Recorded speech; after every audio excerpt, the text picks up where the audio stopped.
Shalom Uvracha. Aujourd'hui, Yom HaZikaron, je souhaiterais, avec l'aide de Hachem, comme toute personne, Rav, celui qui est Shayach ou Am Israël, celui qui a une relation intrinsèque, nishmatique, avec un Ben Israël. Jour de Zikaron des Hayalé Israël.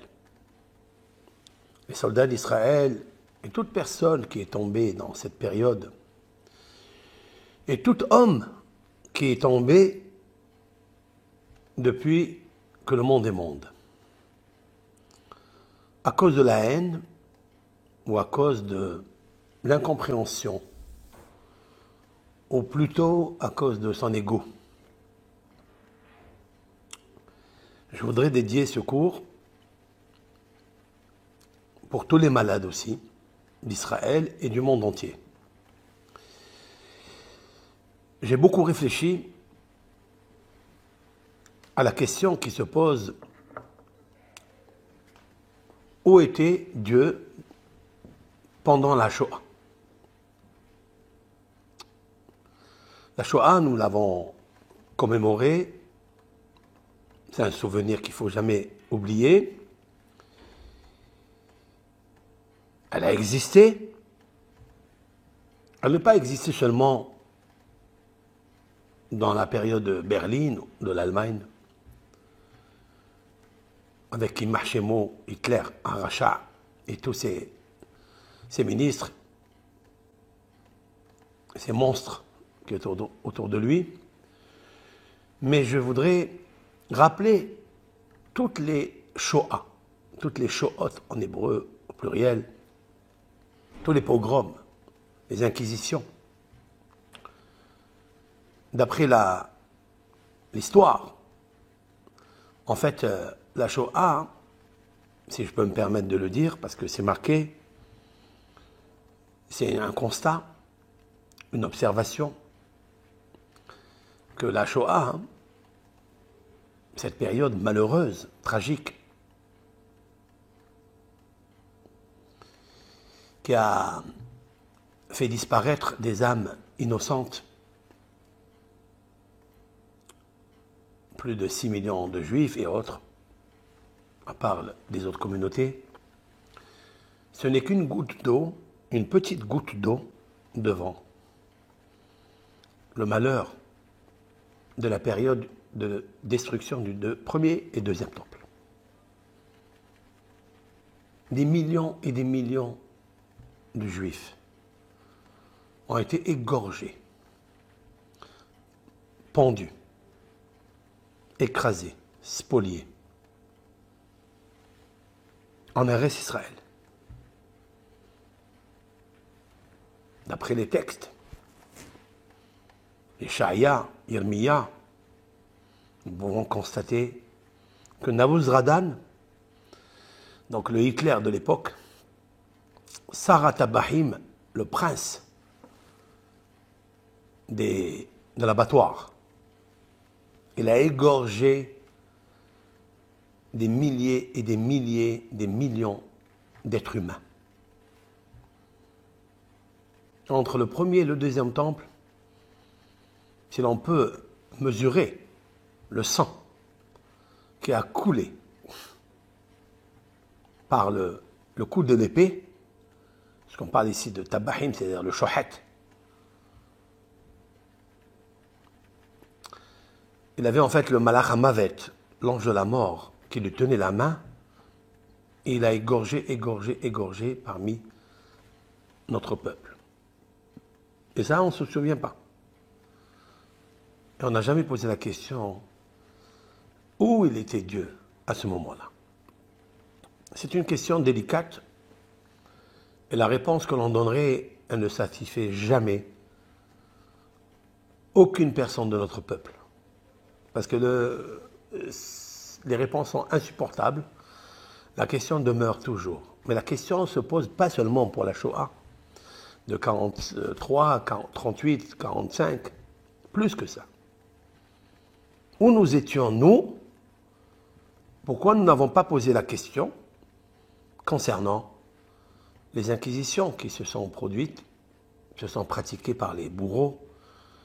Jadis, à l'époque, c'était Nebuchadnezzar, Nabucodonosor, avec son Saratabahim Navuzradan, premier temple. Deuxième temple, c'était aussi Titus Aracha. Combien il a égorgé de Béni Israël. Ce que je réfléchis, en même temps que vous, je vais très doucement dans ce cours, parce que je voudrais, avec l'aide de Hachem, lire quelques Télim en ce mois de Iyar, où la période aussi d'un grand malheur qui s'est produit dans le peuple d'Israël entre Pessah et Shavuot, donc la période du mois de Iyar, jusqu'au 6 Sivan, la mort des 24 000 élèves de Rabbi Akiva. Et c'est très intéressant de noter, de souligner, qu'en effet, le mot Shoah, qui veut dire pogrom, est souligné exactement, avec une grande précision, concernant la mort des 24 000 élèves de Rabbi Akiva. Autrement dit que dans le Talmud de Yevamot 63b, il est noté lorsque sont morts les 24 000, plutôt les 12 000 pères, donc 2 fois 12 000, donc 24 000, et le Talmud ne dit pas 24 000, il dit 2 fois 12 000. Comme s'il voulait nous intéresser, nous réveiller. Pourquoi 2 fois 12 000 et pas 24 000?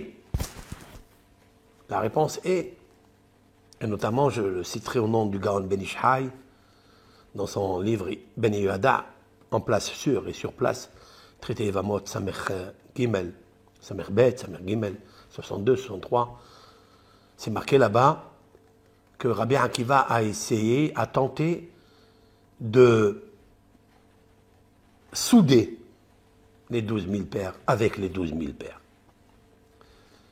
Car 1 et 1 font 2. Mais 2 est une force indéniablement puissante. Et qui ne font que 1. C'est vrai que c'est 24 000. Mais 24 000 divisé en 2, cela veut dire un camarade de classe. Pas seulement tu es toi dans les 24 000. Toi, ton ego, ton orgueil, ce que tu aimes, le jeu, le moi inférieur, le jeu inférieur, l'orgueil, la jalousie.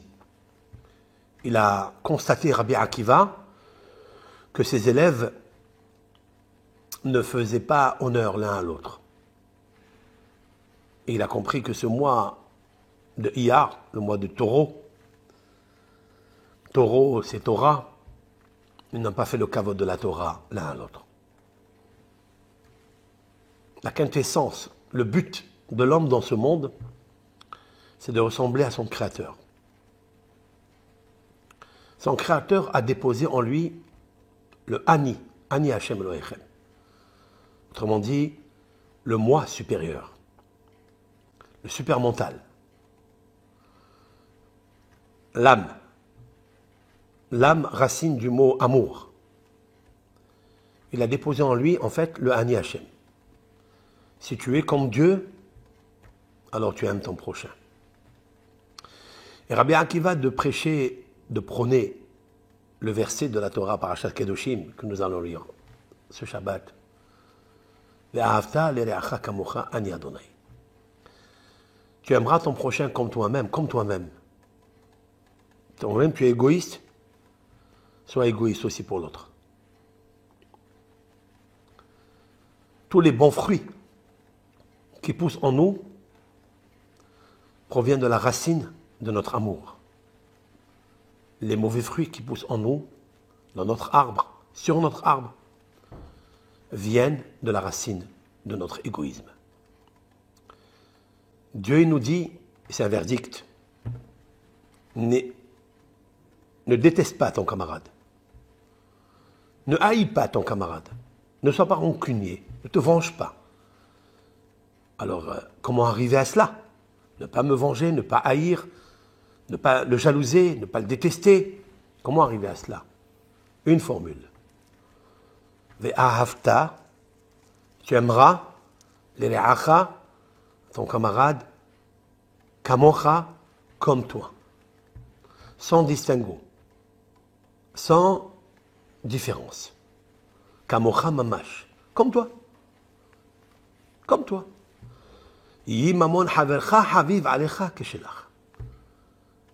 Nos sages, dans les maximes de nos pères, nous disent que l'argent, les moyens, la richesse de ton camarade soit aimée, valeureuse, comme celle qui t'appartient.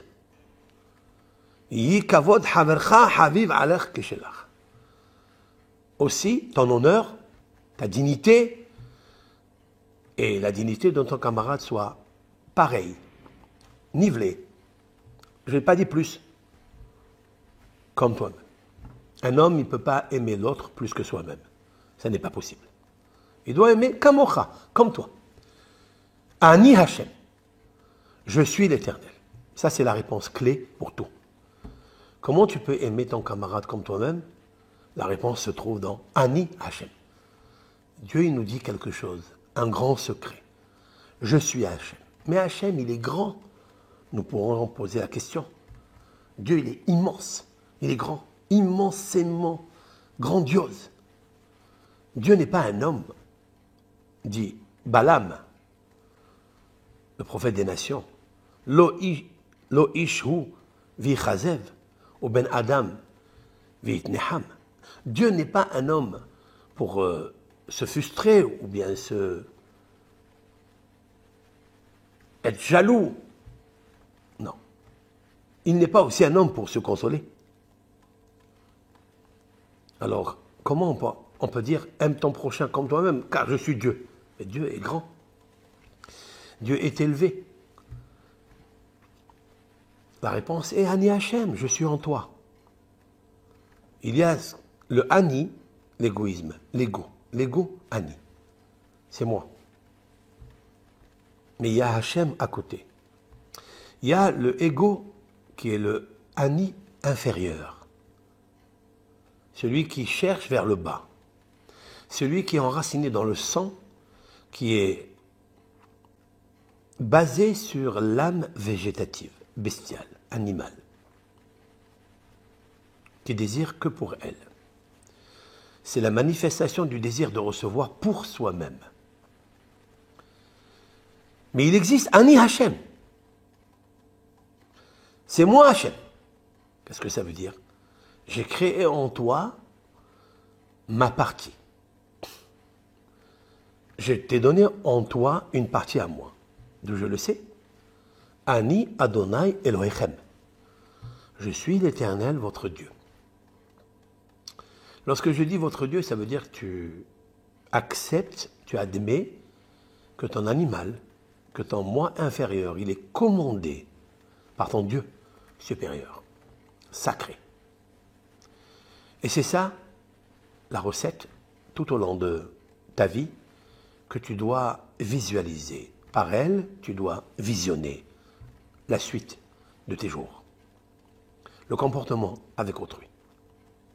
Rabbi Akiva a remarqué qu'ils étudiaient la Torah. Ils avaient des grandes connaissances. Mais ils aimaient ce qu'on appelle le pirsoum. Autrement dit, la pub. Montrer à l'autre la connaissance sans lui apprendre, sans lui transmettre. La transmission est l'essentiel de l'amour.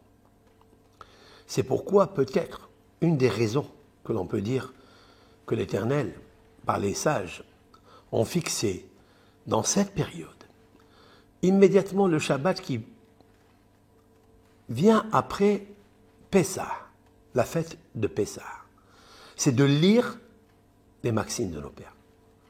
Et la première phrase, Moshe kibel Torah mi Sinaï, Moshe a reçu la Torah du mont Sinaï, de Dieu, Dieu est descendu au mont Sinaï, il a créé le ciel, c'est-à-dire tout ce qui est séparé de ce monde, de l'ego, du désir, du plaisir, de la matérialité, du pouvoir, de l'opulence, la richesse, la jalousie. Dieu a créé le ciel, mais pas artificiel, mais seulement essentiel, sur le mont Sinaï. Et Moshe de rentrer à l'intérieur du nuage par lequel Dieu a couvert Moshe. Et là, il est resté avec lui 40 jours et 40 nuits, sans ego. Il s'est séparé du désir, du plaisir, de tout, et il s'est rapproché de Hachem 40 jours et 40 nuits, sans l'ego, sans manger et sans boire. Il a créé ce qu'on appelle Marom. Marom, ça veut dire le supérieur. Il existe en moi, en toi, en chacun parmi nous, en tout homme, le Ani Bamarom, Adir Bamarom, le puissant Ani qui est en toi. Tu dois comprendre que ce Ani, il doit influencer le Ve'ahavta l'ereacha kamor. Ani Hashem. Comment on arrive à cela? En regardant à chaque instant le nom de Dieu devant lui. C'est-à-dire être éveillé dans son super mental et enregistré dans le subconscient pour avoir la conscience que Dieu est devant toi. Il est en toi, mais il doit être aussi devant tes yeux. Le roi David, dans les psaumes, a dit « Einai tamid el Adonai, ki hu yotzi mereshet raglai » Je traduis. Mes yeux, souvent, ils regardent Dieu. C'est-à-dire, pour le peuple d'Israël, le nom sacré que nos patriarches ont révélé dans ce monde. Yud, Ke, Va, Ke. D'avoir devant ses yeux, Yud, Ke, Va, Ke. Devant ses yeux. Enai, mes yeux, Tamid, c'est quoi Tamid? Instamment. El Adonai. Vers l'éternel, Yud, Ke, Va, Ke. Comme il se lit, pas comme il s'écrit. Et donc, comme il s'écrit, pas comme il se lit, pardon. Yud Ke Vav Ke. Et donc, là, quand je regarde ça, Ki Hu Yotzi, car ce nom-là, Yotzi, me fait sortir Raglai, mes pieds, Reshet Raglai, des pièges que l'on pose à mes pieds. Ça veut dire quand tu marches, c'est pas sûr que tu vas pas tomber. Quand je dis je marche, je ne parle pas de la marche des pieds physiques, mais là où ton support, ton être, ton âme, qui, elle, est le but dans ce monde, ne tombe pas dans le piège. Il y a plusieurs pièges. Et ces pièges sont créés par le mental, qui est le mortel, qui est le conscient, qui est l'obscurité de toi-même. Et ce Ani, il est contre le Ani Hashem. Et le Yitzhara, c'est lui, l'ange de la mort. C'est lui le Hitler, Imachemo. Et c'est lui le bourreau de Nabuzradan et le géant de Nabucodonosor et de Titus. C'est eux. C'est eux aussi qui ressemblent à Haman Aracha, Haman de Mordechai, Haman de Esther, Haman de Purim. Il faut savoir quelque chose, qu'il ne faut pas laisser dormir le Ani Hashem. Si on laisse dormir le Ani Hashem qui est en nous, alors se réveille le tigre, le méchant tigre, Titus, Nabuzradan, Hitler et tous les autres ennemis d'Israël. Autrement dit, que l'éveil, Einai Tamid El Hashem, lorsque tu vois le nom de Hashem devant toi, devant tes yeux, qui est où, lui, ce nom, David Amelech, il t'assure, c'est une assurance. Et c'est d'ailleurs une vérité, une réalité, que quand tu regardes le nom de Hashem, tu es branché avec lui, tu es connecté, tu te connais. Connecte-toi et connais toi-même. Quand tu te connectes avec le nom de Hashem, alors le nom de Hashem, il te protège. Ki hu yotzi mereshet raglai. Car c'est lui qui te fait sortir des pièges de ton pied, de ton âme. Les pièges de ton pied, ce sont toutes les jalousies. Tout ce que le mental, il essaie d'enregistrer dans le subconscient et qui fait perdre la conscience. La conscience, c'est Ani Hashem. Alors maintenant, si tu aimes ton prochain comme toi-même, c'est-à-dire comme ton ego, si tu aimes ton prochain parce qu'il y a Ani Hashem, alors il n'y a pas lieu à se disputer, à jalouser. Tu n'as même pas besoin de faire des publicités pour te faire connaître. Parce que tu es connecté avec Ani Hashem, avec Dieu. Il y avait un grand poète à Barcelone, au XIIe siècle, qui s'appelait Rabbi Yehuda Halevi. Rabbi Yehuda Halevi a écrit le Kuzari, il a écrit plusieurs ouvrages. Et le Kuzari a dit dans une des poésies que l'on lit à Kippour, il dit la chose suivante. Retzoncha, ta volonté, ça veut dire que tu dises que je t'aime. Et Sh'ala, rega, je demande une seconde, vaegva, et que je quitte ce monde. Est-ce qu'on peut s'imaginer qu'est-ce que l'amour, à 100%, l'amour pur, l'amour plein, l'amour complète avec Dieu, que Dieu, il te dise je t'aime, ça suffit. On travaille pour qui? On travaille pour qui?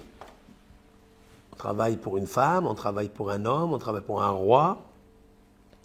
On travaille pour notre âme, pour qu'elle puisse arriver un jour, même une seconde, regarde, à s'attacher pleinement à Dieu, le servir et fondre dans sa divinité. Voilà en fait le but de l'homme. Qu'est-ce que Olam Haba? Tout le monde dit Olam Haba, Kol Israël Ishlaim Halek Olam Haba. Nous voulons ma requête. C'est très élevé, très puissant. Je demande à Hachem, et c'est ce que je demanderai au futur. Parce qu'il y a des gens qui demandent au passé, et c'est pas ce qu'ils demandent au présent, et c'est pas ce qu'ils demanderont au futur. Le roi David a dit, Ahat, une seule chose j'ai demandé, pas 1000 choses, une seule. J'ai demandé à Hachem. Ota Avakesh, c'est ça que je demanderai, la même chose à Dieu dans le futur. Shifti bevet Adonai kol yemei hayai. C'est siéger dans la maison de Dieu tous les jours de ma vie. C'est très poussé, c'est très distingué. Nous voyons immédiatement la différence entre les maîtres de la Torah, les vrais maîtres de la Torah, et nous, leurs enfants, leurs sujets. Mais il faut savoir que le but de l'homme, c'est ça. Alors je voudrais immédiatement donner la réponse à cela. Rabbi Akiva a vu que les élèves étudient la Torah, mais ils n'avaient pas le nom de Dieu à côté d'eux. Parce que lorsque tu as le nom de Dieu à côté de toi, tu es déjà attaché au plus grand honneur, à la plus grande ségoula, à la plus grande kedusha du monde. Tu ne veux pas aller chercher d'autres protocoles ou d'autres honneurs étrangers, même celui de la Torah. Parce que quelqu'un qui a seulement la connaissance de la Torah, il n'a pas l'attachement réel à Dieu, Vous savez à quoi il arrivera? À détester son camarade, à le haïr, à avoir la rancœur à son égard, la vengeance, la jalousie, la colère. La réponse, tu aimeras ton prochain comme toi-même. Ani Hashem. David Amelech, il a dit, Va'ani, Kirbat Elohim Litov. Tu sais pourquoi j'ai pardonné à tout le monde? Vous savez quelle est la recette, pourquoi on peut, avec laquelle on peut, la force? Quelle est la méthode avec laquelle tu peux pardonner à tout le monde? Kirbat Elohim Litov. Parce que je me suis rapproché uniquement de Dieu. Je voudrais m'attacher à lui une seconde et disparaître. Comment disparaître? Oui, disparaître. Et pas apparaître. Parce que quand tu disparais pas par l'attachement de Dieu, en regardant Dieu devant toi, tu vas regarder toi devant toi. Et tu vas rentrer dans une chambre où tu rentres toutes les secondes. Cette chambre s'appelle moi, je. Moi, je. Et cette chambre-là, elle fabrique une autre chambre qui est encore plus profonde, qui s'appelle la chambre de la résistance. La chambre du non-pardon. Tu sais pourquoi? C'est ton ego qui a fabriqué tout ça. C'est ton mental qui l'a fabriqué. C'est ton imagination égoïste qui l'a fabriqué. Donc, tu ne peux pas accomplir la loi de la Torah, l'otisna et ahicha bilvavcha, qui est marqué dans Parashat Kedoshim, la Parashat, que nous allons lire Shabbat. Ne hais pas ton camarade dans ton cœur. Pourquoi tu arriveras à ça? Tu ne peux pas. Comment lui pardonner après ce qu'il m'a fait? Il m'a offensé, il m'a humilié, il m'a reproché devant tout le monde. Il m'a sali ma dignité. Je suis quoi? Je suis un vaurien. Ça, c'est dans ton cœur, tu le penses. C'est ton cœur qui a été fabriqué par un cœur artificiel, du mental, de Ani inférieur, moi, je inférieur. Quand tu t'attaches à Ani Hashem, alors il y avait Avtalé Rachakamocha. Alors, il y a, tu aimeras ton prochain comme toi-même. Et donc, tu ne feras pas à ton camarade ce que tu n'aimes pas qu'on te fasse. Tu ne vas pas le haïr, tu vas lui pardonner, tu vas l'aimer, tu vas l'aider. Et tu vas tout faire pour lui, même prier. Le but de l'homme dans ce monde, c'est d'employer son langage pour trois choses. Pour guérir, pour bénir, prier pour les autres et prospérer. Devenir meilleur, grandir dans la foi, celle qui fait pousser comme l'eau l'arbre qui donne des bons fruits. Et donc, il nous faut nous approcher de cela. Les élèves de Rabbi Akiva n'ont pas fait comme ça. Alors le traité talmudique nous dit quand il a perdu ses 24 000 élèves, il est allé dans le sud. Et il a donc commencé à enseigner à 5 élèves, Rabbi Shimon, Rabbi Yossi, Rabbi Elazar ben Shammua, Rabbi Yehuda et Rabbi Meir. Et c'est marqué là-bas, Haïta Shoah Ba'olam. La Shoah de la Torah. La Shoah de l'âme. Plus de lumière de Torah. Et il leur a dit, ne soyez pas comme les premiers élèves que j'ai eus. Et qu'est-ce qu'ils avaient, ces élèves? Rabbi Akiva leur a donné la carence qu'ils avaient. Il leur a souligné. Il leur a dit, voici ce qu'ils étaient. Shehaïta enehem tsara bahavero. Car son œil, car leurs yeux de chacun étaient étroits, étaient égoïstes pour l'autre. Qu'est-ce que ça veut dire? Les grands maîtres de Torah. Oui. Ils n'ont pas regardé le nom de Dieu en face de leurs yeux. Et quand tu ne regardes pas le Dieu en face de toi, de tes yeux, eh bien tes yeux se rétrécissent, deviennent égoïstes, ils deviennent malheureux. Et le malheur, tu l'attires pour toi et pour les autres qui t'entourent. C'est pourquoi Rabbi Akiva, il a quitté le nord et il est parti au sud. Et là, il a compris qu'il y avait 5 élèves qui avaient un bon œil, Lev Tov, un bon cœur. C'est pour ça que la période, depuis Pessah jusqu'à Shavuot, c'est 49 jours avant de recevoir la Torah, la lumière.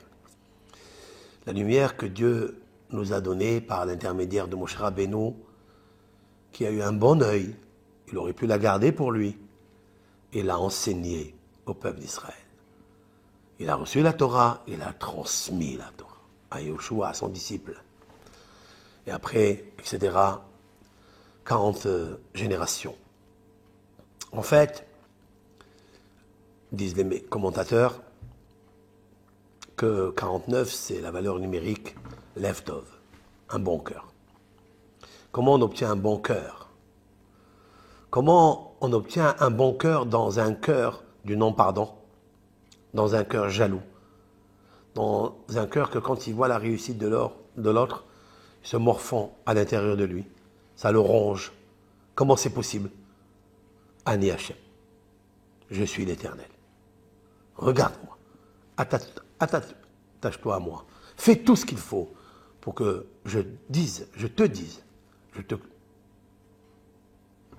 t'octroie le pardon et l'amour. Maintenant, écoutez bien. Cette période-là, elle s'appelle la période de Nissan, en fait, Tkoufat Nissan. Tkoufat Nissan, Tkoufat, c'est la période de Nissan. Nissan, c'est les miracles. Elle a commencé par Adar, elle a terminé par Nissan, mais puis après, Nissan, Iyar, Sivan. Nissan, Iyar, Sivan. Nissan, Iyar, Sivan. Nissan, c'est le signe zodiacal du bélier. Dans l'élément fondamental est le feu. Tous ceux qui sont natifs du bélier, dans ce mois, toujours ils bêlent, mais ce n'est que le B du bélier. Mais ils ne sont pas méchants. Par contre, ils ont une colère à l'intérieur d'eux. Cette colère peut les amener au non-pardon. Il faille catalyser cette colère. Le Hesh, nos sages vont faire remarquer dans la Bible, dans la Torah, qu'il sert à faire griller par le feu, le mois du bélier, le bélier lui-même. Autrement dit, qu'il nous faut faire des choses, des mitzvot, avec précipitation, avec un enthousiasme, avec le feu, la chaleur intérieure. Donc il y a le feu, un feu dévorant, un feu des fours crématoires. Ce feu des fours crématoires ou des brûlures que l'on peut avoir provient du feu de moi inférieur. Ça veut dire de ma colère, de ma jalousie, de mon orgueil, ma gahava. Ce feu-là, il peut détruire l'intérieur de l'homme. Ce feu-là, il ne s'accorde pas avec le feu de l'agneau pascal, c'est-à-dire de Pessah, c'est-à-dire de Dieu, qui s'appelle Pessah. Dieu, il s'appelle Nahman. Dieu, il s'appelle Nahman, ça veut dire calme, miséricorde, longanime. Et son feu, le feu de l'amour, il est tellement amoureux de ses créatures qu'il pense d'eux que du bien, qu'il pense d'elles que du bien, que de l'amour. Alors, la question est, comment arrive le châtiment? Le châtiment, il n'arrive pas, parce que Dieu, il l'a fait. Non. Dieu, il l'a créé. Mais l'homme se l'attire vers lui-même.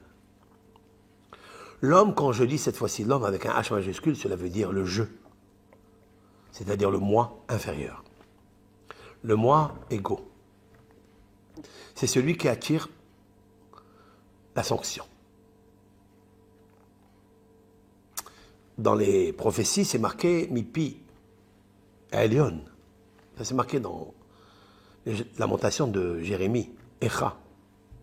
La lecture, donc la Megillah de Echa, que l'on lit le jour du 9 Av. 2 fois, ce jour-là a été la destruction du premier et du deuxième temple. Et là-bas, c'est marqué la question que tout le monde pose. Dieu, où tu étais? Ayeka. Echa. Echa, c'est Ayeka. Où tu es? Hachem, où tu es? Qu'est-ce que tu fais? Pourquoi tu vois tes enfants en train d'être égorgés par millions? Tu ne dis rien, tu n'interviens pas. Et Chayashva Badad, comment cette ville, Jérusalem, qui était remplie des millions d'êtres humains pendant les pèlerinages. Où tu étais, Dieu? Que tu la vois maintenant, qu'est Almana, elle est comme une Almana. Almana, ça veut dire une veuve. La veuve, quand tu la vois, tu dis, où est ton mari? Nous étions, pendant l'Inquisition, pendant la Shoah, Almana, c'est-à-dire veuve. Et le texte, il le dit, de Jérémie. Haïta ke Almana. Elle était comme une veuve. Pourquoi il a choisi l'expression, ce niveau social de la veuve? Pourquoi il n'a pas dit nous étions comme des orphelins, sans père?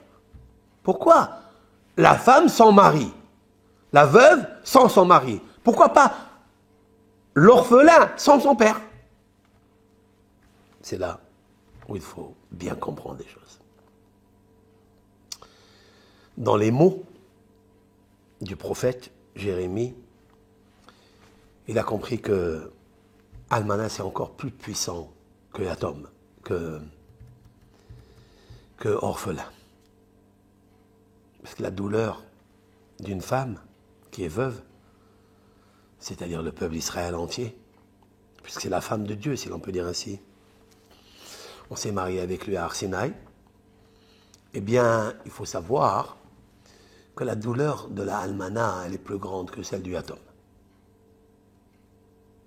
D'ailleurs, la Torah, dans Parashat Mishpatim, dans l'Exode, la section des statuts, des commandements, comment il est marqué? Almana ve'yatom lo te'anun. La veuve et l'orphelin n'offensent pas. Pourquoi il a commencé par la veuve? Sa douleur est plus grande encore. L'urgence, c'est de s'occuper d'elle. Donc, à chaque fois, dans chaque Shoah, on est comparé à la Almana. Maintenant, qu'est-ce qui s'est passé? C'est que le prophète lui-même était dans la réponse. Mipi Elion, de la bouche, si l'on peut dire ainsi, Elion, du supérieur, Dieu, Lotetsena haraot ve'atov. Ni le bien, le bonheur, ni les malheurs ne sont décrétés par lui. C'est pas lui qui sort le verdict. Je veux faire du mal à l'un ou je veux faire du bien à l'autre. Et alors, d'où ils viennent? Dieu les a créés, certes. Et là, hara'a tavona lemi she'ose hara'a. Le malheur, il arrive pour celui qui fait le malheur. Et le bien arrive pour celui qui fait du bien. Autrement dit, c'est la loi de l'attraction. Ce que tu fais, tu as. Ce que tu veux obtenir, c'est ce que tu vois recevoir. Tu n'attires que ce que toi, tu fais. Si tu réveilles le Ani, Hachem, à l'intérieur de toi, alors il sera marqué pour toi le psaume 121. Hine lo yanum velo ishan shomer Israël. Voici, c'est une prophétie. Lo yanum, il ne somnole pas. Velo ishan, il ne dort pas. Shomer Israël, le protecteur d'Israël. Et la question, elle est, alors pourquoi il a dormi pendant la Shoah? Pourquoi elle a somnolé peut-être pendant la Shoah? La question, elle est, et pourquoi alors il a dormi et somnolé pendant la première et deuxième destruction du premier et deuxième temple? Pourquoi? La réponse, elle se trouve là-bas, dans les lamentations de Jérémie. Les malheurs ne sortent pas de lui. Ça veut dire quoi? Ça veut dire qu'il sort de toi alors. Ah. Lorsque le Ani, l'ego, le moi et le je inférieur, il est en éveil, il y a un autre Ani qui dort. Le Ani Hachem, il dort. C'est une image. Lorsqu'on est éveillé et on regarde le nom de Dieu devant toi, Einai tamid el Adonai, mes yeux, dit David, le grand psalmiste, je le répète, sont devant Dieu à jamais. Ki hu yotzi mereshet raglai. Lorsque l'Allemagne, Berlin, lorsque Hitler il marche mot, que son nom soit effacé, comme Amalek, eh bien, il s'est réveillé pour trouver toutes les astuces pour l'extermination totale, radicale du peuple juif. Que Dieu préserve. Si lui s'est réveillé, c'est qu'il y a quelqu'un qui dormait. Parce que si ce quelqu'un que j'appelle Dieu était réveillé, il est chômeur Israël, il ne peut pas lui se réveiller. Lui, il dort. D'un coup, il se réveille. Vous savez, je veux dire quelque chose. Haman, Aracha, comment il a réussi à acheter le peuple d'Israël pour l'extermination totale? Tav venashim beyom echad. Il voulait exterminer le peuple d'Israël hébreu, du plus grand au plus petit, même celui qui se trouve dans le ventre de sa mère, en un seul jour. Comment il a réussi à convaincre le roi Assuérus, Ahasverosh, et tous ses ministres? Vous savez qu'est-ce que ça veut dire un roi qui gouverne 127 pays? Il est content aussi qu'il y a des juifs, qu'il y a des arabes, qu'il y a des juifs, qu'il y a des grecs, qu'il y a toutes les nations. Pourquoi exterminer un peuple? Et en plus, ils connaissent l'histoire. L'histoire du peuple d'Israël, elle est connue, elle est dans la Bible. On peut l'ouvrir. Celui qui a essayé de toucher à Israël, on a vu où il a atterri. L'Égypte était calcinée, complètement, noyée. Et jusqu'à aujourd'hui, dans le Nil de la mer Rouge, là-bas, on trouve encore des squelettes, des ossements, même des roues, des roues de charrette des ministres égyptiens, etc. Des cadavres, des squelettes, des monticules de squelettes, pour prouver que ça s'est, oui, passé avec l'ouverture de la mer Rouge. Nebuchadnezzar, il a essayé. Il a anéanti. Tous ceux qui ont essayé, ils ont disparu. Les Grecs, Rome, et le peuple d'Israël est encore toujours vivant. Il est vivant, parce qu'il est le gardien d'Israël. Alors comment Haman a pu convaincre cela? Il n'avait pas peur. Et d'ailleurs, ils lui ont dit, mais qu'est-ce que tu veux toucher ce peuple? Voilà ce qui est arrivé à Pharaon, à Nebuchadnezzar. Il leur a dit une phrase magique, une phrase qui m'a réveillé. c'est celle du sommeil. Il leur a dit quelque chose comme ça. Yeshno Am Echad, dans la Megillah, nous pouvons lire. Yeshno, il y a, Am Echad, un peuple, Mefuzar Umforad, Ben Amim, Bechol Midinot Malchutecha. Il y a un peuple qui est séparé, qui est dispersé, il veut faire les choses à part. Dans toutes les comment on appelle ça, les provinces de ton pays, de ton royaume. Il y en a 127. Et ils sont tous le jour de Kippour. Ils veulent faire le Kippour, ils veulent Purim, ils font Purim, c'est etc. Ils veulent faire Pessah, ils veulent faire Shavuot. Ils sont à part. Mais qu'est-ce qu'il a dit là dans le premier mot? Yeshno. Qu'est-ce que c'est Yeshno? Il n'a pas dit Yesh, il y a. Yeshno. Ils lui ont dit à Haman, mais tu es en train d'affronter le bon Dieu qui protège le peuple d'Israël, comme il est marqué, Iné loyanu velo ishan, shomer Israël. L'Éternel ne dort pas, ne somnole pas, gardien d'Israël. Il leur a dit, Yeshno ou Yoshen. Il dort. Il dort. Fini. Depuis le déluge, on ne le voit plus. Depuis Sodome et Gomorrhe. C'est vrai, c'est marqué dans la Bible. On ne l'entend plus. Il n'y a plus eu de catastrophe mondiale. Et pourquoi il dort? Ils lui ont dit, comment tu sais qu'il dort? Ben, je vais dire pourquoi. Parce que eux, ils sont séparés, ils se disputent. Parce que eux, il faut zan forad.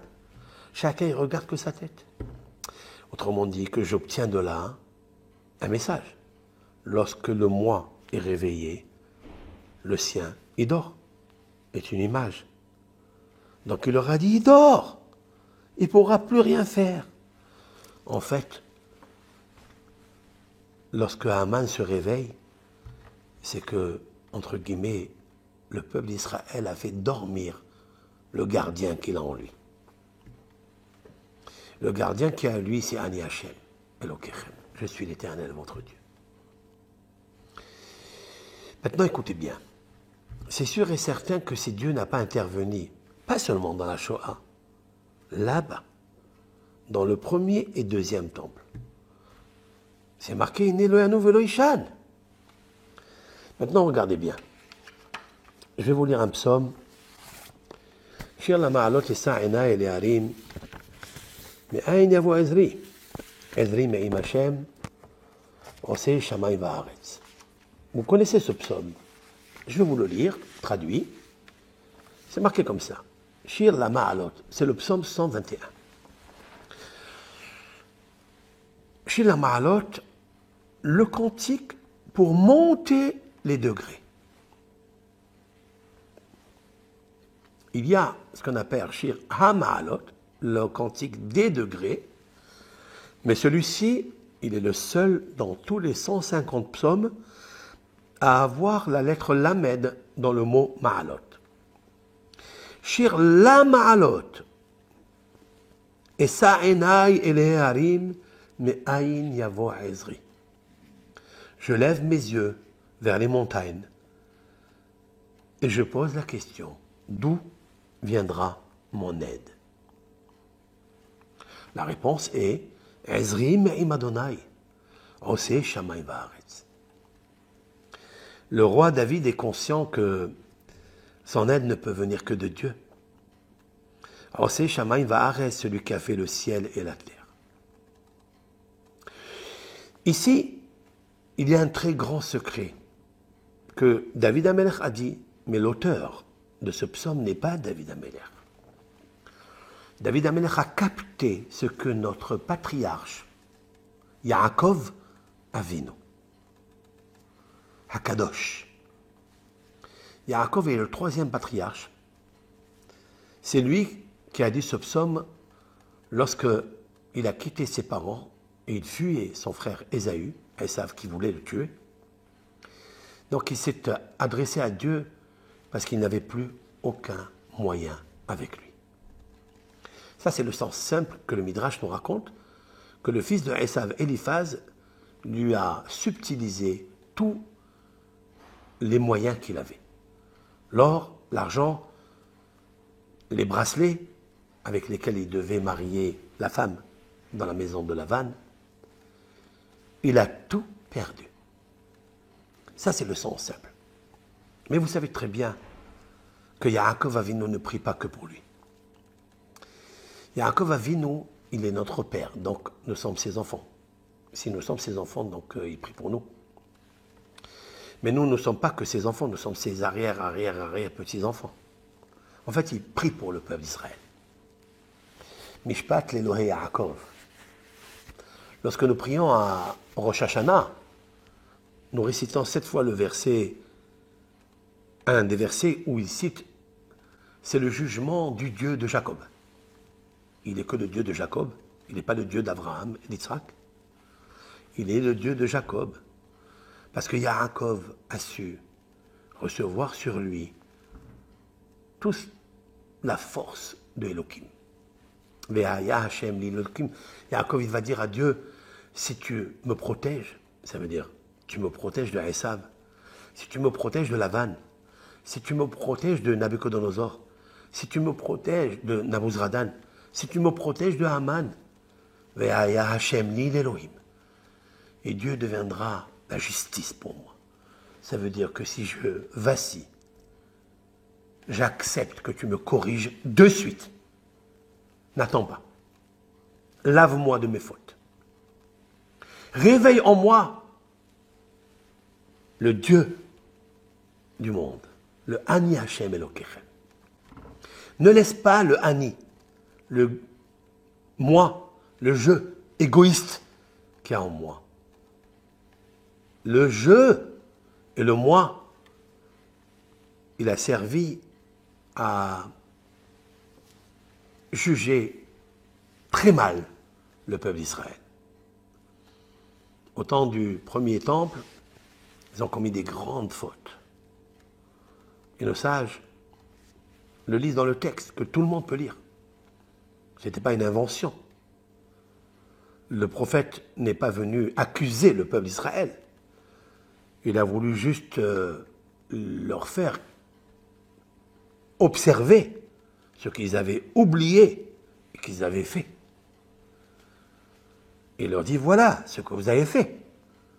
Je ne vous juge pas. Je ne vous soupçonne pas. Vous êtes d'accord avec moi que vous avez été avec des femmes étrangères. Vous êtes marié avec elles. Vous avez jugé le prochain par égoïsme. Vous avez condamné pour recevoir des présents corrupteurs. Et enfin, je cite, et je cite, et je cite. Il leur dit quoi en fait? Il leur dit en 2 mots, le Ani, le moi, le je. Le Ani, lui est clair, lui est Serara. Le niveau Nebuchadnezzar qui est en toi, tu l'as créé en personne, c'est tout. Mais pour le créer, tu as fait fuir le gardien.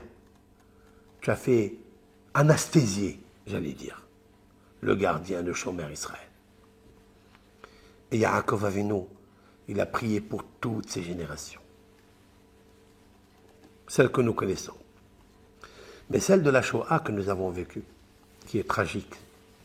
Bien sûr, nous reconnaissons nos fautes. Que Dieu, il ne fait pas le mal. Il ne fait même pas le bien. Il a créé le bien, il a créé le mal. C'est toi qui l'attires vers toi. Nous l'avons attiré vers nous. Tout simplement. De la même façon que singulièrement, nous attirons sur nous des choses par la peur. Lorsque je crains quelque chose, eh bien, il se précipite et il se colle à toi. Comme il y avait une personne qui avait toujours peur d'avoir une maladie. Et elle se renseignait sur cette maladie. Elle regardait des journaux, elle écoutait des vidéos sur cette maladie. Alors pourquoi elle s'est souciée qu'elle pourrait l'atteindre? Eh bien, c'est ce qui a été fait. C'est que cette maladie, elle a atteint son corps. Pourquoi? Parce qu'il ne faut jamais, jamais craindre la chose. Et qui est-ce qui fait craindre les choses? Et pourquoi tu as peur d'avoir cette maladie? Parce que ton ego, il est tellement gentil à l'intérieur de toi. Il est tellement bon, confortable à l'intérieur de toi, que tu veux rester avec l'ego, tu as peur qu'on te l'enlève. Alors tu commences à créer le mortel en toi. Car le mental, il crée le mortel. Et tu commences à te précipiter à la chose. Vous savez que, juste, je dis quelque chose au nom de Job. Job, il a dit quelque chose de terrible. Dans le chapitre, je crois le chapitre 3, c'est ça. Iov est en train de décrire toutes les peurs qu'il avait, etc. Et puis dans le chapitre 3, verset 25, écoutez ce qu'il dit. Car, pahad, la peur, pahati, j'ai eu peur, vayee tayeni, et elle est arrivée vers lui. Va'asher yagorti yavoli, et ce que j'ai eu crainte, il est venu sur lui. Terrible. Iov, c'est des années. Qui a écrit le livre de Job? La réponse se trouve dans le traité talmudique Baba Batra, c'est Moshe Rabbeinu. Moshe Rabbeinu a écrit le livre de la Torah, 5 livres de la Bible, et il a écrit aussi le livre de Job.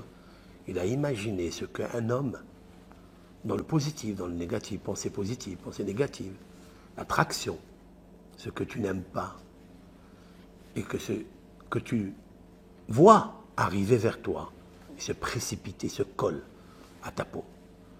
Il ne faut pas avoir ça. Et tout ça pourquoi? Ani. Chéri agorti. Pahati. Moi. J'ai peur. J'ai craint. Moi.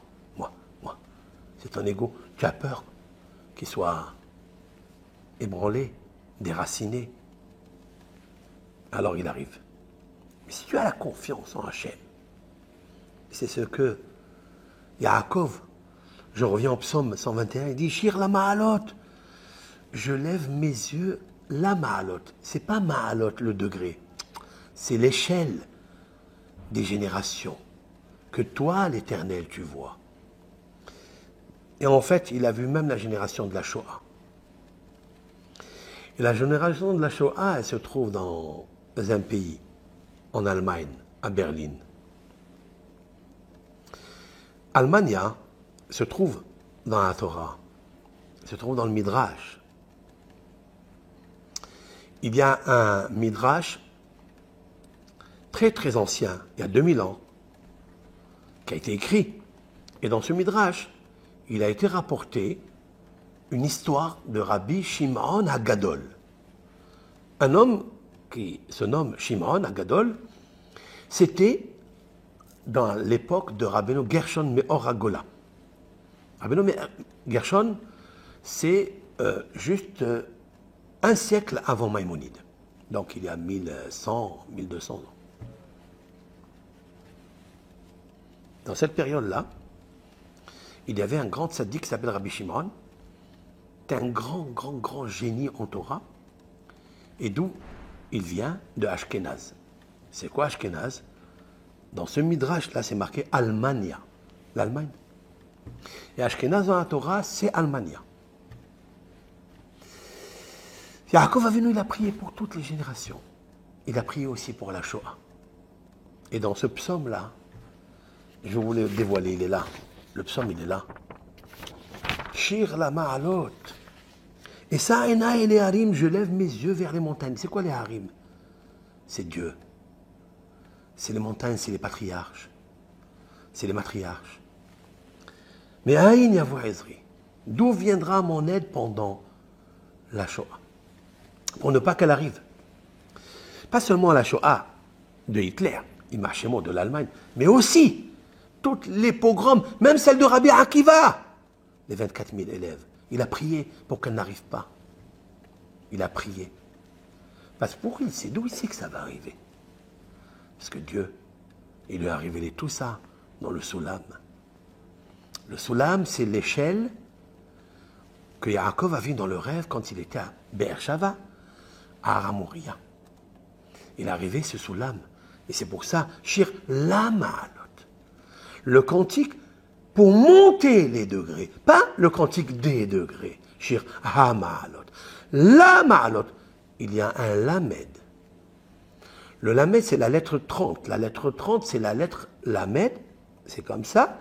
C'est la lettre la plus haute des 22 lettres de l'alphabet.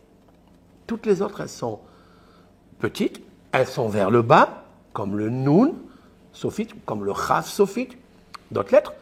Mais il y a une qui est très haute. La seule qui est haute, c'est Lamed. Lamed, c'est 30. Lamed, c'est le Soulam. C'est l'échelle des degrés, pour monter les degrés. En fait, c'est l'échelle pour voir dans les degrés spirituels qui sont les générations par degrés qui vont subir ce que Esav il va faire, ce que Lavan il va faire, ce que Amalek il va faire, ce que Hitler il va faire, ce que Nabouzradan va faire, ce que Titus va faire. Tout est marqué dans ce psaume. En l'occurrence, le psaume 121. Regardez avec moi. Et ça, Enai Eleharim Me'aïn. Là, il y a aussi le secret de la Shoah de l'Allemagne. Si vous regardez la fin des mots, et ça, je lève, Aleph, Enai, Yud, El, Lamed, Heharim, Mem, Me'aïn, Nun, Yavo, Aleph. Donc j'ai dit un Aleph, j'ai dit un Lamed, j'ai dit un Mem, j'ai dit un Nun, j'ai dit un Yud, et encore un Aleph. Il y avait deux Aleph. Ça fait Almania. Almania. L'Allemagne. Almania, elle est marquée dans le Midrash que je vous ai dit, comme ça. Elle est marquée aussi dans le Radak. Le Radak est un grand commentateur qui se nomme Rabbi David Kimhi, un Rishon du Moyen-Âge. Et lui, il a dit la source d'où est venue la haine de l'Allemagne envers le peuple d'Israël. Elle est venue du Kénaanite. Lorsque le peuple d'Israël a chassé le Kénaan, Eretz Kénaan, la terre d'Israël, où habitait Kénaan. Kénaan, c'est le petit-fils de Noach. C'est lui qui est Eretz Ham, la terre de Ham, qui est le fils de Noach. Il a donné Kénaan, et il lui a pas donné à lui, mais il a conquis la terre de Kénaan. C'est pour ça qu'elle s'appelle comme ça. Lorsque le peuple d'Israël, Yoshua, a chassé donc tous ces pays, ces grandes puissances, les géants, ils sont partis en Allemagne. C'est un témoignage qu'a rapporté Rabbi David Kimhi, que je soulignerai dans les commentaires si vous voulez. Je vous envoie la référence. En fait, c'est... Voilà, ils sont partis en Allemagne. C'est marqué Allemagne. Mais je n'ai pas besoin. Rabbi Kimhi, c'est juste il y a, on va dire, 800 ans. 850. Mais je vous parle de Rabbeinu Gershon Maoragola, il y a 1150, 1200 ans, où c'est marqué dans le Midrash Almania, Rabbi Shimon de Almania. Donc c'est l'Allemagne, Ashkenaz. Voilà, donc dans ce psaume, Shir la Ma'alot, et Sa'ena, et Léarim, d'où viendra mon aide? Quelle est la réponse? D'où viendra mon aide? Pour ne pas que, dans cette Shoah de Almania, arrive ce qui est arrivé. La réponse est Ezri, mon aide. Deuxième verset, Me'im Adonai. Pour ma part, c'est que Yaakov, il vient nous donner le bon conseil avec lequel nous avons commencé le cours. C'est d'avoir devant ses yeux le nom de Dieu. Tu ne peux pas penser à ton moi égoïste pour aller avec une Goya et pratiquer l'interdit des relations avec une femme qui n'est pas ta femme d'abord, qui n'est pas ta communauté, qui est étrangère à toi. Parce qu'elle va t'enlever ta émouna. Tu vas rester avec le moi inférieur. Et le moi supérieur, il va disparaître de toi. Mais si tu as devant toi le nom de Hachem, il ne va pas t'arriver une chose pareille. Ezri, Me'im Hachem. Ce n'est pas seulement la Shoah de Almania, c'est même la Shoah du premier temple. Vous savez pourquoi nous on est très touchés par la Shoah de Almania? Parce qu'on est proche. Parce qu'on était dans cette génération. Et on a vu, on voit. Et on n'a pas des photos, des vidéos de ce qui s'est passé au premier et deuxième, l'acquisition de Portugal, celle d'Espagne et celle de Barcelone et celle de... On n'a pas les photos. Si on avait les photos, on aurait posé la même question. Où tu étais Dieu? Mais le prophète n'a pas attendu que nous on la pose. Il l'a posé lui. Ayeka Echa Yashva Abadat. Où tu es? Akadosh Baruch Hu. En fait, c'est une question que Adam Arishon, il a posé à Adam, que Akadosh Baruch Hu a posé à Adam, pardon, après la faute. Là, la source de tout, c'est quand Adam, il a enlevé le nom de Dieu devant lui. Et Hava, elle a enlevé le nom de Dieu devant elle, devant ses yeux. Ses yeux, ils ont regardé le Hani, le moi, ils ont fait disparaître le Hani Hachem. Alors Dieu lui dit, Aïeka, où tu étais? Ça veut dire, où est mon nom de Dieu que j'ai posé en toi? Pourquoi tu ne le regardes pas? Pourquoi tu regardes cet arbre? Pourquoi tu regardes la femme de l'autre? Pourquoi tu regardes la voiture de l'autre? Pourquoi tu regardes la richesse de l'autre? Hein? Ben c'est simple, parce que tu as enlevé Dieu de toi. C'est tout.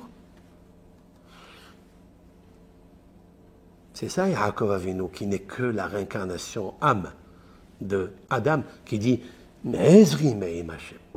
Si je ne veux pas avoir les catastrophes des Shoah, eh bien c'est ça, Ezri Me'im Hachem.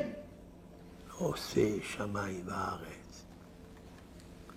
Ça veut dire quoi? Il fait le ciel et la terre. Le ciel et la terre, c'est un témoignage que Dieu est à jamais Dieu. Et qu'il était toujours là. Sauf que le Hani à toi, il disparaît immédiatement après que tu as fait la faute. Regardez un homme, quand il fait une faute, n'importe laquelle, donc n'importe quel domaine, plaisir, désir, charnel, n'importe quoi, c'est le Hani qui est à moi, le jeu, le profit, l'ego, le non supérieur à lui, qui profite. Mais une fois qu'il profite, qui est-ce qui se réveille? Pour la première fois, la deuxième, la troisième, et après, il s'habitue. Le Dieu qui est en lui. Le Hani Hachem Elokechem, il se réveille en lui. Il dit, qu'est-ce que j'ai fait? Pourquoi j'ai fait ça? Et après, il voit que Dieu ne lui fait rien. En fait, il se dit, mais Dieu, il dort. En fait, Dieu, il dort. Il dort. Comment il dort? La réponse est, il naît. Alors, le troisième verset, c'est Aliten la motraglecha. Lorsque tu as Dieu devant toi, il ne laissera pas tes pieds tomber dans le piège. Alianum shomrecha. Si tu as Dieu devant toi, deuxième verset. Deuxième verset, Ezri Me'im Hachem. Ose Shamaim. Mon aide, elle vient de Hachem. Je le vois, Hachem. Alors, Alitel la motraglecha, il n'y a personne qui peut te tendre des pièges et te faire tomber dedans. Pourquoi? Alianum shomrecha. Parce que ton gardien ne dort pas, ne somnole pas, pardon. Et puis le quatrième verset, il reprend. Iné loyanum velo ishan shomer Israël. Yaakov, il parle de lui. Il ne parle pas de quelqu'un d'autre. Il dit, je vais aller chez Lavan. Je suis en train de fuir Esav. Deux Rechaim Gemurim. Qu'est-ce qu'ils vont me faire? J'ai pas peur. J'ai confiance en Hachem parce qu'il est devant moi. C'est ma forteresse. C'est mon pavillon. Migdal, Oz, Shem Hachem, Boyarut, Sadik, Venisgav. Shlomo HaMelech, dans les proverbes, il dit, le nom de Dieu est une grande forteresse et le tzaddik, il court grâce au nom de Dieu. Qu'est-ce que ça veut dire, ça? Qu'il est une grande forteresse. Ça veut dire, je vais vous donner un secret énorme, ce que le Harizal a dit, qu'avant de dormir, avant de tomber dans le sommeil, parce que Dieu, il ne dort pas, il ne somnole pas. Mais toi, tu dors. Mais pour entrer en contact dans le sommeil avec Dieu, le Harizal, c'est sûr que moi, je n'ai pas vu direct dans le Harizal, je l'ai vu dans Kesher Goudal, un des livres lumineux de mon maître par excellence, le Rav Hida, Haïm Yosef David Azoulay, ce nucléaire. Mon maître, pas par génération, hein, par ses livres, parce qu'il me livre des secrets énormes. Il a dit que si quelqu'un veut rentrer dans la yeshiva en haut, pour étudier avec Dieu, il doit s'imaginer Yud, Ke, Vav, Ke, en grand. Le Yud, il fait un monde. Le He, il fait un monde. Le Vav, il fait un monde. Et le He, il fait un monde. 4 mondes. Émanation, création, formation, action. Tu regardes. Migdal, rose, Shem, Hashem. J'ai trouvé le verset. C'est d'ici. Shlomo HaMelech, il l'a devancé depuis longtemps. Lorsque tu vois Shem Hashem comme un Migdal, si tu vois le nom de Dieu comme une forteresse, ça veut dire grandiose. Là-bas, le tzaddik qui court et personne ne peut contre lui. C'est ce qu'il a, en fait, l'a devancé Yaakov au roi Shlomo. Mais Aïn voit Ezri. D'où va venir mon aide? Je ne sais pas. Pourquoi tu poses la question? Parce que tu es égoïste. Si tu veux que Hachem y vienne, Ezri Meim Hachem. C'est en faisant poser devant tes yeux le nom de Hachem Yitbarach. La Kedusha du nom de Hachem. Et maintenant, cette fois-ci, en grand. Comme ça, tu dors. Ezri Meim Hachem. Osé Shamaim Baaretz. Osé Shamaim, Shamaim Baaretz. De la terre au ciel, juste au premier ciel. Il y a 500 ans de marche. D'après le traité talmudique Shabbat. Et encore du deuxième ciel vers le troisième, encore 500. Vous avez vu le Migdal? Vous avez vu la hauteur, l'espace? Tu dois voir Dieu comme ça. Si tu n'arrives pas à regarder Dieu comme ça, c'est que le Hani supérieur, il ne travaille pas en toi. C'est que le Hani inférieur, il a tout bouffé. Il a tout absorbé, tout avalé. Il n'y a que toi et toi et toi. Et c'est toi et le jeu de moi. Et la vie n'est pas une bataille, ni un combat. La vie est un jeu. Pas un jeu. G-E, U-X. Ça veut dire, c'est Dieu. Et Dieu, lui, peut dire, je suis. Parce que lui, il joue dans ce monde. Dit le texte. Je me suis moqué des Égyptiens. C'est moqué. Pourquoi Dieu se moque? Oui, toi, dans ton cœur, tu as compris que Dieu, il a. Lorsque tu comprends que Dieu existe, tu dois le voir alors comme une forteresse. Si tu n'arrives pas à le voir comme une forteresse, c'est que tu es rentré dans la forteresse qui s'appelle moi. Le moi inférieur. L'égoïsme. Toi. Alors, Israël. Ce verset, il va disparaître. Voici, je ne dors pas, je ne somnole pas, le gardien d'Israël. Mais s'il est gardien, si tu l'as mis en toi, gardien.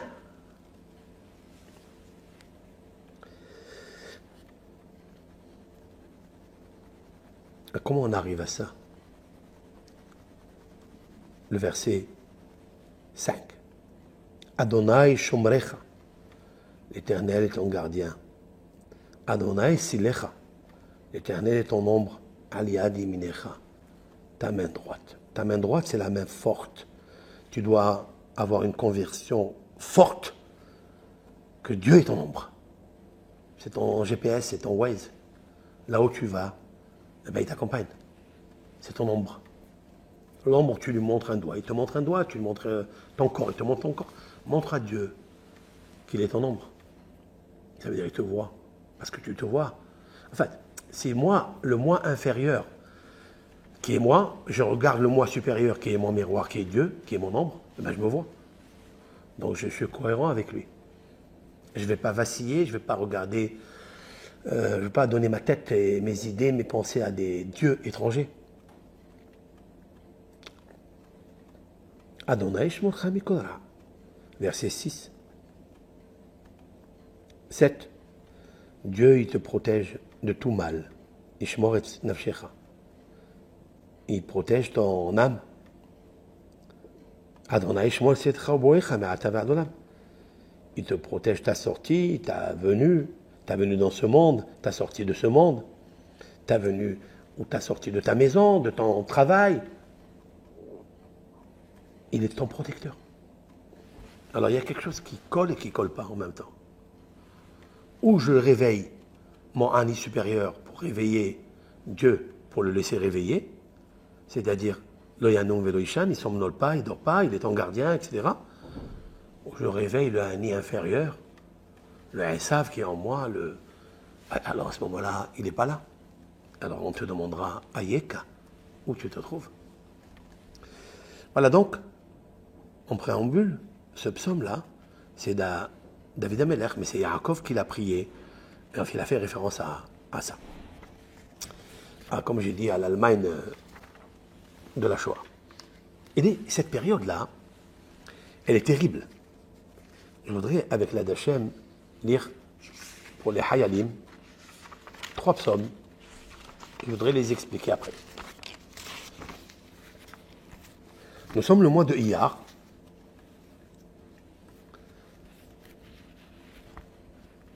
Dans le psaume de chapitre 6,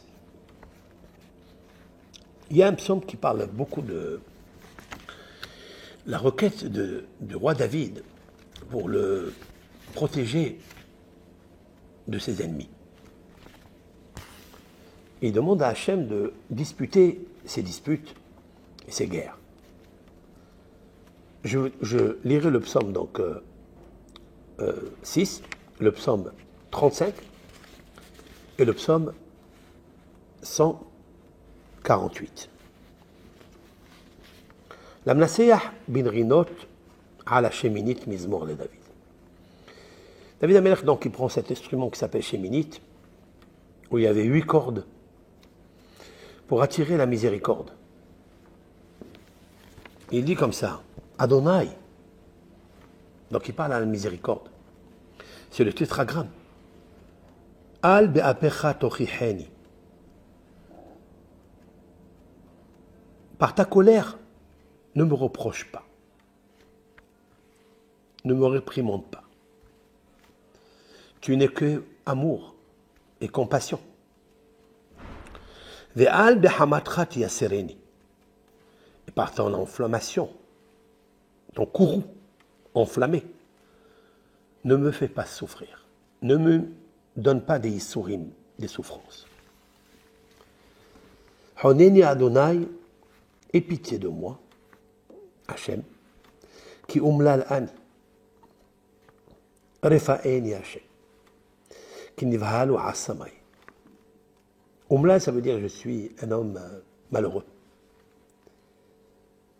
Refa'eni Hachem, guéris-moi Hachem.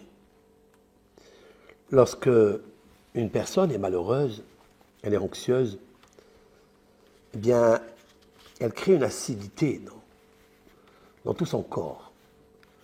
Cette acidité détruit les os, détruit les veines du corps. Car cette acidité se dépose dans toutes les parties. Veines, vaisseaux, nerfs, dans les os, os. Il dit qui umlalani car je suis malheureux. Alors, quand je suis malheureux, je tombe malade. Je m'inquiète, je me soucie, je me morfonds. Alors, Refa'eni Hachem, guéris-moi Hachem. Ki nivhalu asamai. Asamai, c'est mes os, S-O-S, nivhalu. C'est un terme un petit peu bizarre. Ils ont eu peur. Mes os ont eu les froids. Je préfère le froid que l'effroi. C'est-à-dire les os ont peur. Ils ont peur de qui? De quoi? Est-ce que les os comprennent quelque chose? Donc on parle ici d'une grande profondeur dans ce texte.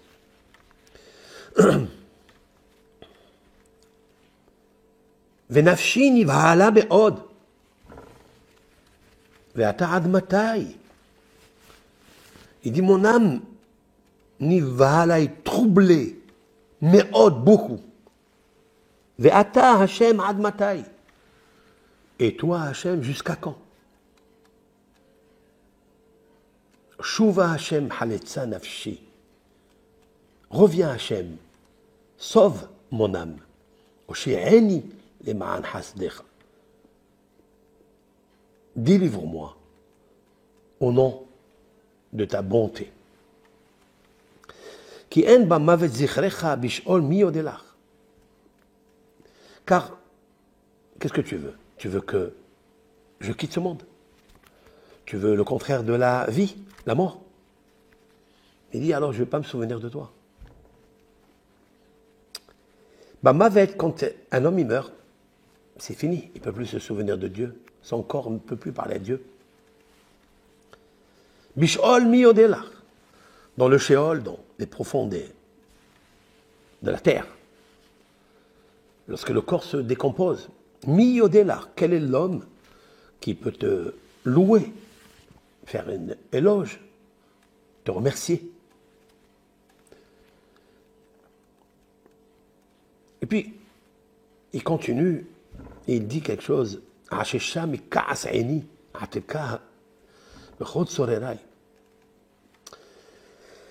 Mes yeux se sont affaiblis à cause de ma colère intérieure. Mes ennemis sont autour de moi. Et là, dans le verset 9, il dit il affirme quelque chose. Dégagez de moi, tous ceux qui me veulent du mal. Car l'Éternel a écouté la voix de mes pleurs. Shama Adonai Tehilati, Adonai Tfilatika. Shema Hashem Tehilati. L'Éternel écoute ma supplication, ma prière. Prends. Et après, il termine avec quelque chose. Dans le verset 11, Yevoshu vibahalu me'od kol oivai. Yevoshu qu'ils aient honte, vibahalu, qu'ils soient troublés beaucoup, kol oivai, tous mes ennemis. Là, c'est au pluriel. Yashuvu Yevoshu raga, qui se calme, qu'ils aient honte, en une seconde. C'est un psaume, on peut l'attribuer à la maladie du corps, on peut l'attribuer aussi à la maladie de l'âme évolutive ou l'âme émotionnelle. Et Dieu se voit écouté par David, par ses prières, par ses pleurs, écoute les voix de mes pleurs. C'est incroyable, il a même dans le verset 8, j'ai rempli mes couches de larmes. On voit combien David était sensible, David Améler, Abba Shalom. Ce psaume-là, je voudrais, puisqu'il a parlé de la refoua, de la guérison, vous savez très bien que le mois de Iyar, ce mois-là, c'était une grande ségoula pour c'est une vertu, c'est un bienfait que Dieu il a fait dans ce monde, le mois de Iyar, où on sait très bien que ce mois est le lavage de l'estomac. Le lavage de l'estomac, ça veut dire d'enlever toutes les saletés, toutes les toxines qu'il y a à l'intérieur du corps. Et c'est un mois qui est favorable, puisqu'il est dans le printemps. C'est en fait le début, vraiment, d'après nos sages, le vrai printemps, c'est pas Nissan, c'est maintenant. On commence la chaleur, on commence le beau temps. Et dans ce temps-là, Dieu, il a mis un médicament. Il a mis une thérapie. C'est une ségoula pour la refoua. C'est pour ça que David Amelech, il dit Hachem, je suis malheureux. Refa'eni Hachem. Si vous regardez que Ani, Refa'eni Hachem, il parle de Ani, il parle de moi. C'est de moi, c'est quoi? Enfin, il constate que peut-être à son niveau, bien sûr, qu'il n'a pas encore fait bien le devoir complet envers Hachem. Aucun homme au monde, soit le petit ou le grand, ne peut jamais considérer qu'il a atteint le niveau de la shlemut, la perfection, s'il ne travaille pas sur lui. Et en plus, Ce n'est pas lui qui doit décider s'il est ou pas. Personne ne peut dire moi je suis tzaddik, ou moi je suis hassid, ou moi je suis admour, ou moi je suis ce que... Personne. C'est un ego qui accepte cela. Malheureusement. Donc le Hani inférieur, il se régale.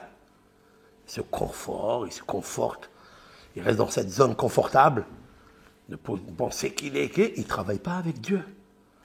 En attendant, le Hani supérieur, il dort. Et de ça, il est malade, David Ameller. Il dit, s'il te plaît, réveille-moi le Hani, à toi. Refa'eni Hashem, Admatai. Jusqu'à quand je vais commencer à penser à moi? Car je suis malade de ça. David Ameller, il s'autocritiquait de dire, je ne veux pas rester dans la situation où je suis malheureux. Pourquoi tu es malheureux? Tu es un roi, tu as ce qu'il faut. C'est pas parce que j'ai tout ce qu'il faut que je suis dans la joie. La vraie joie, c'est de te demander à toi, Dieu, si tu m'aimes, même une seconde, c'est bon. Tant que j'ai des ennemis autour de moi, les ennemis, ce n'est pas seulement les ennemis physiques, mais ce sont les microbes de la jalousie, les microbes de la haine, les microbes du non-pardon qui habitent en moi, dans mon ego. Et c'est ça qui me rend umlal, malheureux. Alors, Refa'eni Hashem. D'ailleurs, il le dit. Il dit, Honeni Hashem, qui umlal ani. Hashem, aie pitié de moi. Tu sais pourquoi? Parce que umlal ani. Parce que le ani qui est en moi, il me rend umlal. Il me rend malheureux. Il me rend malade. Alors, Honeni Hashem, ça veut dire, réveille-toi le Hashem qui est en moi. Parce qu'en fait, il ne faut jamais regarder ce qui est autour de toi ou ce qui est en dehors de toi. Tu as tous les trésors à l'intérieur de toi. Ça s'appelle Ani Hashem. Ce qu'il y a à l'intérieur de toi. L'âme. Est-ce qu'elle est éveillée ou est-ce qu'elle dort? Si elle dort, alors il y a quelqu'un d'autre qui se réveille et lui, il te rend malheureux. Et David Ameller, il est conscient de ça. Et comme il est conscient que tout est jamais, et comme il est conscient que tous les pièges, ils viennent si je ne mets pas le nom de Dieu en face de moi, comme j'ai dit tout à l'heure au nom de David, dans les psaumes, Aïnaï Tamid El Adonai, mes yeux, ils sont tout le temps, à jamais, en face de Dieu. C'est lui qui me fait sortir de la Shoah de mes pieds. Des pièges qu'on peut me tendre ici et là. Premier temple, deuxième temple, Galout de Babel, la Galout de la Shoah, l'Inquisition d'Espagne, du Portugal. Ça. Il sait David Ameller. J'ai confiance en lui. Alors, Refa'eni Hashem. Si le Umlal, il est Ani, le Ani, il est Umlal, c'est lui qui me cause, je ne veux pas ça. Les initiales, c'est Iyar, Aleph, Yod, Resh. Mais plus que ça. C'est David Ameller qui va surplanter et planter sur. À la fin, il va dire comme ça.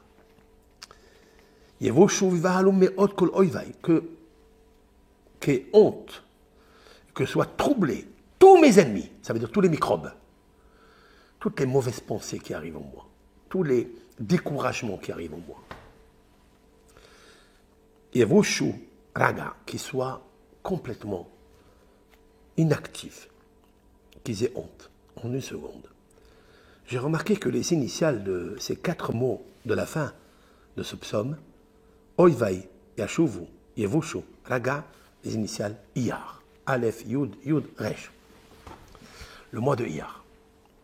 C'est un psaume que j'ai lu Shabbat,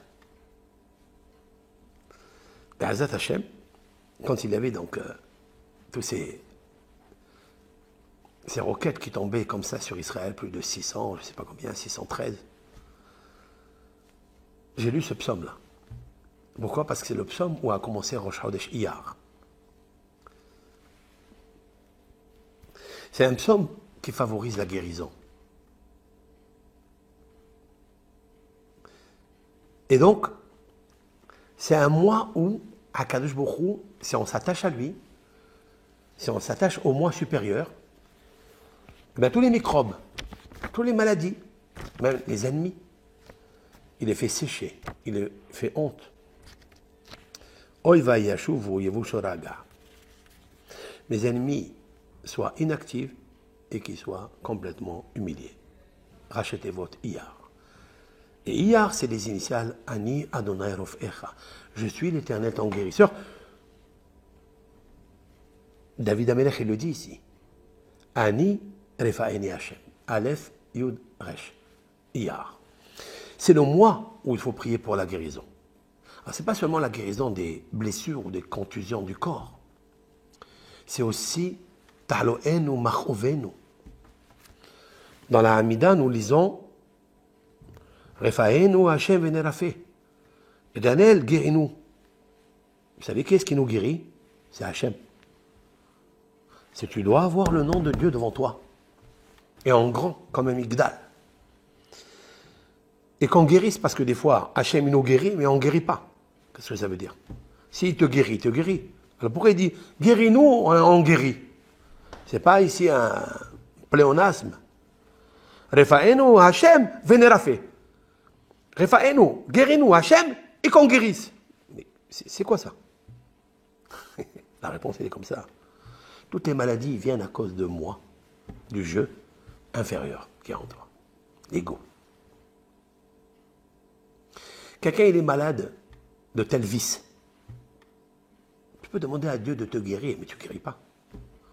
Je demande à Hachem de faire en sorte que le moi qui est à l'intérieur ne désire plus les plaisirs charnels, les interdictions adultériennes ou autres de débauche, ou le vol à ton camarade, ou la moquerie, ou le lachon hara. Guéris-moi que je guérisse. Ve'erafé. Vénérafé, ça veut dire que je guérisse le jeu qui est en moi.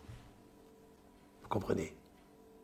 Mais il faut que pour ça, il faut que Dieu s'installe en toi. Libère-nous, protège-nous, et qu'on soit libérés. C'est normal.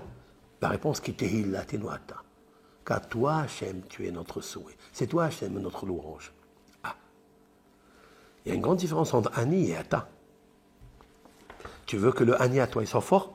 Il faut que le Ata, Dieu, il soit fort. C'est ça. Kitehillatenu Ata. Car toute ma force, c'est pas moi, c'est pas mon ego, c'est toi. Alors tu guéris. Ve'ale arucha. Fais monter, apporte-toi. Arucha, c'est la guérison. C'est un autre terme de guérison. Ou marpe, guérison. L'echol, 3 dimensions. Tahloenu, maladie. Mar'ovenu, douleur. Ulchol makotenu, nos coups, nos plaies. Pourquoi 3? Il fallait dire une seule. Tahloenu, nos maladies. Non. Il y a 3 maladies. Il y a celle de makotenu qui parle du corps. Et la deuxième, Mar'ovenu, enfin je commence par le premier. Tahloenu, c'est la maladie de l'âme. Des vices. Elle est malade. Elle n'arrive pas à avoir l'enthousiasme, à avoir le zèle, à avoir la simha. Elle n'a pas. Guéris-moi aussi de ça. Enlève la maladie du découragement, de l'apitoiement, des chagrins. Et aussi, les douleurs qui arrivent. Parce que cela, en fait, quand je n'ai pas l'enthousiasme, ça me crée des douleurs. Je dis, mais pourquoi je n'arrive pas? Et après, quand ces deux choses-là, quand ces 2 maladies que je ne guéris pas, l'âme, pour avoir l'enthousiasme, elle a les douleurs. Et quand il y a des douleurs, il y a les angoisses, les soucis. On se morfond et on crée cette acidité qui se coince, qui s'éparpille dans les os, dans les veines, dans le sang, qui crée la maladie. Je demande à Hachem, d'abord guéris mon âme, l'âme émotionnelle, celle qui va être émue de toi, celle qui t'aime, celle qui va s'attacher à toi, par la prière, par l'amour d'autrui. Après celle de la douleur, et après celle du corps. Parce que c'est graduel. Baruch ata Hashem, source de, qui El Rofer Rahman Veneman ata. Car tu es un Dieu guérisseur, Rahman, compassion, Neeman, fidèle, toi. C'est bien quand on dit toi, donc tu sors le toi à toi, tu le sors de toi. Parce que toi, Hachem, tu es grand. Baruch Ata, source de bénédiction, tu es. C'est pas toi. Rofé Holé Hamou Israël, qui guérit les malades d'Israël. C'est une prière que l'on peut faire aussi pour tout le monde. Mais si on parle du Holé Tahlouenu, ce qu'on demande, c'est que chaque Ben Israël, c'est pas seulement qu'il guérisse de son corps ou de ses douleurs, mais qu'il guérisse de son âme. Tahlouenu Holé. Quand quelqu'un il est malade, c'est pas son corps qui est malade. Son corps n'a été que la résultante de sa douleur. Et cette douleur n'est que le résultat de la maladie de l'âme qui n'arrive pas à se coller à Akadosh Baruch Hu. Donc ça, c'est le premier psaume que j'ai cité. Après, j'ai un deuxième psaume. Donc nous avons fait remarquer que le mois de Iyar y figure. Maintenant, il y a un deuxième qui est le psaume qui est 38, qui dit comme ça. Pardon, qui est le 5, 35. Les David. David Amelech, il prie. Hachem, encore une fois. Vous remarquez que David Amelech, avant de faire sa requête, il y a 4 lettres. Il y a 4 lettres qui arrivent avant. Hachem. Yud, Ke, Vav, Ke. Il faut l'avoir devant soi. Hachem. Riva Hachem et Yerivaï. Dispute Hachem ceux qui se disputent avec moi. Les Ham et le Hamay. Fais la guerre avec ceux qui me font la guerre. Hazek Magen Vitsina Vekuma Be'edrati. David Amelech, il recommande à Dieu de prendre les armes, le bouclier, et de se lever contre ses ennemis et lui être une aide à David. Il dit, prends les flèches et l'arc et poursuis mes ennemis. Et il dit comme ça, et mort les nafshi, Yeshua Ater Ani. Quelle puissance. David, il dit à Hachem, et mort les nafshi, dis à mon âme, Yeshua Ater Ani, je suis ton salut. C'est quoi ça? On n'a jamais osé prier comme ça à Dieu. Nous, quand on prie, on dit Dieu, fais pour nous ça. Dieu, protège-moi. Dieu, amène-moi la parnassa. C'est pas comme ça qu'il faut prier. Jamais de la vie. Dieu, parle avec moi et dis-moi ça. Et mort les nafshi, dis à mon âme que tu es mon salut. Mais là, la phrase de Annie, c'est ça qui est intéressante.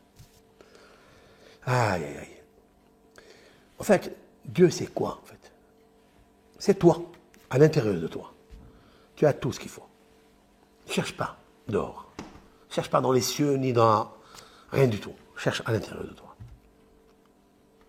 La Torah, la Emouna, le Bitachon, la plénitude. L'Oba Shamaimi, elle n'est pas dans le ciel.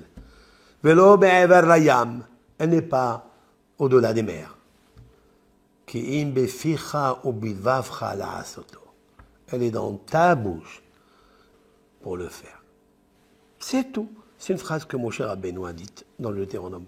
C'est toi, toi et toi. Remplis tes trésors avec le moi supérieur. Il te gardera.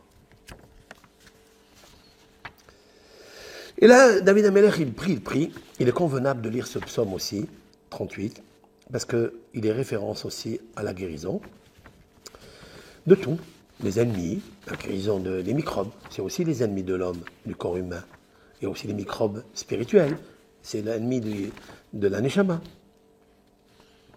Et vous regarderez que Riva, Hachem et Yerivaï, vous avez vu, Riva, Resh, les initiales.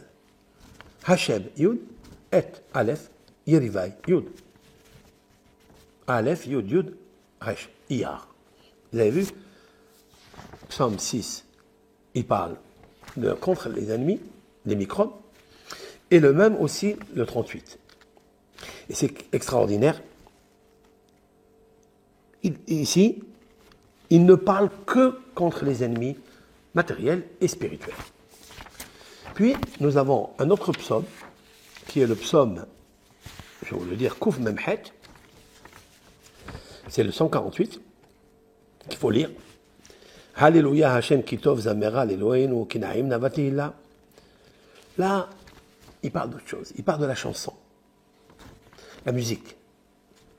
Remercier Yah, Dieu, Kitov Zamera Eloheinu. C'est bien de chanter à Dieu. Kinaim Navatihila. Car il est agréable. Sa louange est agréable. Boné Yerushalayim Adonai. Dieu construit Jérusalem. Nidhei Israël Ichanes.